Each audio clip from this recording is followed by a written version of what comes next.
All right, today we're tackling something big, an idea that wants to take more than 60 years of business thinking and just flip it completely upside down. It's called the founder-centric revolution. Okay, let's just start with a number. A number that honestly should make anyone thinking about starting a company just pause. 90%. That's the failure rate for startups. It's this brutal, insane number that we've all just kind of accepted. Like, oh well, that's just the price of admission. But what if that's wrong? What if the reason 9 out of 10 startups fail isn't about a bad idea, or not working hard enough, or running out of cash? What if the entire blueprint, the very map we're all following, is just plain wrong? That's the huge question we're diving into. So before we can get to the new way of thinking, we've got to look at the old way. And that brings us to what's called the invisible axiom. It's this core belief that's so deep in our business DNA that we don't even realize it's there. We don't even see it as a choice. It just is. And here it is. For more than 60 years, basically all of modern business has been built on this one simple idea. The market determines value. I mean, it sounds right, doesn't it? Find a hole in the market, plug it. Find a need, fill it. That single thought has been the launchpad for millions and millions of companies. And this axiom, it creates a very specific step-by-step process. You know the drill. Step 1, research the market, find that gap. Step 2, build the thing that fills the gap. And then step 3, this is the crazy part. You kind of just slot in a founder to run the machine. The founder ends up being treated like, well, like a cog, interchangeable. Okay, this is where things get interesting. This is where the whole revolution kicks in. We're not talking about a tiny adjustment or some new business hack. We're talking about taking that whole sequence and just flipping it completely backwards. It's all about flipping the arrow. And when you see it side by side, the difference is just, whoa. The old way, it's market, then product, then founder. But the new founder-centric model, it starts with the founder. It flows from their uniqueness to uncover a market, and only then do you figure out the product. It's a total 180. And this is the key.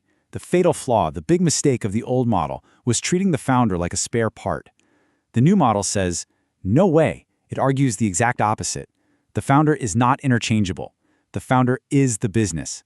Their unique DNA is the source code for the entire company. Now let's be super clear here.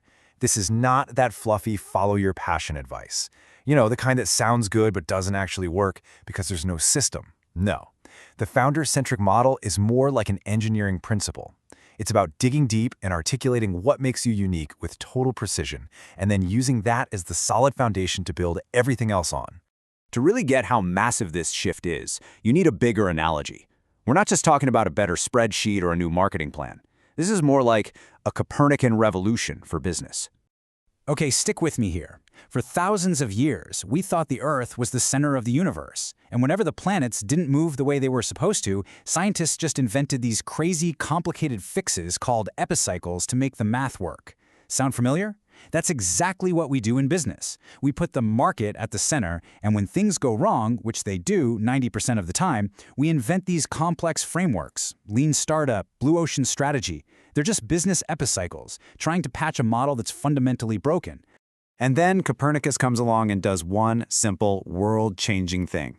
He says, what if we put the sun at the center? And boom, all those complicated epicycles, gone. The orbits of the planet suddenly made perfect, simple sense. The founder-centric model does the exact same thing. You put the founder at the center, and all those complicated business frameworks, you just don't need them anymore. The right strategy just emerges. It becomes simple. So it all boils down to this. We didn't add a better epicycle. We moved the center. The point isn't to build a better version of the old, broken tools. It's to change the system so you don't need them in the first place.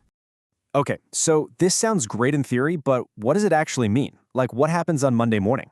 Well, moving the center isn't just some big idea. It sets off a domino effect that changes, well, pretty much everything about how you build a company. Just look at this. All of a sudden, positioning isn't about staring at spreadsheets of your competitors. It's about self-knowledge. Marketing stops being about clever taglines and becomes about telling your authentic story, your myth. Even product market fit, that holy grail, isn't something you have to go out and find. It's something you remember because the answer was already inside you, in your own uniqueness. All right, let's get concrete. Implication number 1. This completely flips the script on what you're supposed to do first as an entrepreneur. What this means is before you write a single line of code, before you look at market size, before you even think about a customer persona, the work starts with you. Step 1 is no longer market analysis. Step 1 is founder articulation. You have to figure out and put into words what makes you, you. I mean, think about it. Business school would have to be completely redesigned from the ground up. Okay, now let's talk about the money. Here's another massive implication, and this one hits the entire world of venture capital. In this new world, VCs wouldn't be betting on trendy markets or clever ideas that can change overnight. They'd be betting on the founder. Period. And the number one thing they'd look for, how clearly that founder can articulate their own uniqueness. That clarity becomes the ultimate leading indicator of success because it shows everything is aligned right from the very start. And finally, this leads to something even deeper. It's almost a cultural shift in the very definition of being an entrepreneur. You know that whole hustle and grind culture? The sleepless nights, the burnout? That's a symptom of the old, broken model. It's the friction you feel when you're trying to force yourself into a market that isn't a natural fit. But when your business is a true expression of who you are, that grind just disappears. Work starts to feel like play. You find that stay of flow. The struggle gets replaced by alignment. So, we've seen the model, we've seen the domino effect. Let's wrap up with what might be its most powerful feature. You literally can't copy it. Think about this for a second. Most business playbooks, the moment they get popular, they stop working, right? Everyone starts doing the same thing. But this is different.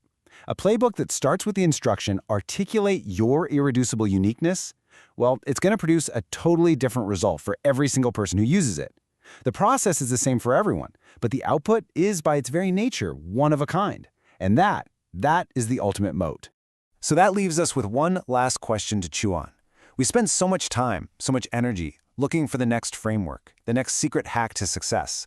But what if the playbook, the most powerful playbook you could ever find, isn't something you can download or copy? What if it's something you have to unlock from inside yourself?